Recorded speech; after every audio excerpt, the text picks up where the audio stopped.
2-2 लाख ब्राह्मणों जनेऊ तोड़ दिए गए, तब जाकर के धर्म बचा। ये जो आज प्राउड के साथ जय भीम और जय मीम के नारे लगा रहे हैं, इनको पता होना चाहिए मोहम्मद गौरी और अकबर के गोलियां तलवारें हमारे बाप दादाओं ने सीने में झेली, तब ये पीछे जिंदा रहे, तब ये पीछे जिंदा रहे। हमारी आबादी कम है, तुम बताते हो कि तुम 15% हो, तुम ये नहीं कर पाओगे।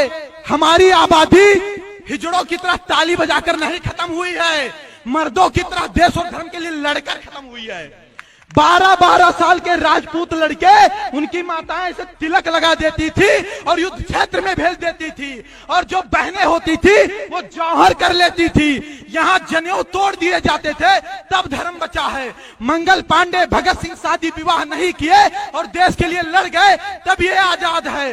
जिसको आज आप अपने आप को मूल निवासी बता रहे हो ना, एक भी मूल निवासी नहीं खड़ा था देश की आजादी के लिए और धर्म की आजादी के लिए। जिनको यह लगता है कि यहाँ के बाभन ठाकुर इनका शोषण कर रहे हैं, वो एक बार नजर पाकिस्तान पर डाले, जहां ये 23% थे और 1.9% बचे हैं। इनको पता चल जाएगा कि इनका शोषण किसने किया है। हमारे बाप दादाओं ने 565 रियासतें दी, तब इनको प्रधानमंत्री आवास के तहत जो योजना मिला, तब घर बनवाने के लिए जमीन हो पाया है। ये हमारे बाप दादाओं की देन है, हमारे बाप दादाओं की देन है कि यूनिवर्सिटी बनी है, हमारे बाप दादाओं की देन है कि प्लेटफार्म बने हैं, हमारे बाप दादाओं की देन है कि अनुसंधान केंद्र बने हैं। क्या मिला हमको? नहीं चाहिए आरक्षण की भी, ले जाओ तुम, एक नहीं 20 चंद्रशेखर रावत को दे दो, 20 सतपाल तोहर को दे दो, लेकिन अगर तुम्हारी औकात है तो हमारी रियासतें वापस कर दो। तुम्हारी औकात है तो हमारी रियासतें, हमारे धन वापस कर दो। नहीं कर पाओगे, कंगाल हो जाओगे, क्योंकि पूरा का पूरा भारत हमारी रियासतों पर टिका है। हमने अपना सब कुछ छोड़कर अखंड भारत का सपना देखा था। 7 लाख पंडित कश्मीर में काटे गए, भगाए गए, लेकिन उन्होंने आतंकवाद का रास्ता नहीं अपनाया, उन्होंने ट्रेन नहीं फूकी, उन्होंने घर नहीं जलाए, उन्होंने बस नहीं जलाए। क्यों? क्योंकि इस देश से सबसे ज्यादा प्रेम है तो हम राष्ट्रवादियों को है। हमारा डीएनए टेस्ट करवा लो, हमारा डीएनए टेस्ट करवा लो, हमसे ज्यादा कोई राष्ट्रवादी मिल जाएगा, मैं भारत छोड़कर चला जाऊंगा। सही बता रहा हूं। बाप दादा देश और धर्म के लिए लड़े, उनका लड़का आज सिस्टम से लड़ रहा है, उनका लड़का रिजर्वेशन से लड़ रहा है, उनका लड़का SC ST एक्ट से लड़ रहा है।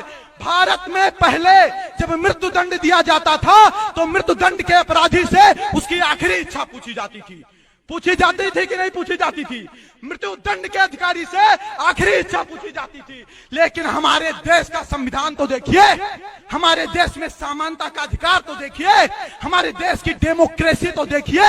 यहाँ SC ST एक्ट में आखिरी इच्छा भी नहीं पूछी जाएगी कि आप सही हो कि गलत। सोचिए, हम एक मृत्यु दंड अपराधी से भी बदतर स्थिति में हैं।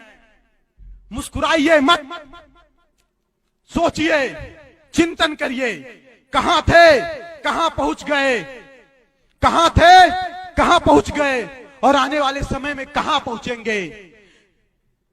यह स्पष्ट कह रहा हूं कि आज अगर आप नहीं जग पाए, आज नहीं जग पाए, तो ना फिर कोई संपत सारस्वत पैदा होगा आपको जगाने के लिए, ना कोई सुखदेव सिंह गोगा मेरी पैदा होगा आपको जगाने के लिए, ना कोई दिनेश रनेजा होगा आपको पैदा जगाने के लिए, और ना ऐसी सभाएं होंगी। तब आप बहुत देर कर चुके होंगे, क्योंकि तब बहुत देर हो जाएगी, तब आपके जागने का भी मतलब नहीं रहेगा। देश की रक्षा की बात करते हो, धर्म की रक्षा की बात करते हो। मैं कहता हूं कि जब तुम ही नहीं बचोगे तो देश और धर्म कैसे बचेगा। डाउनलोड मौज।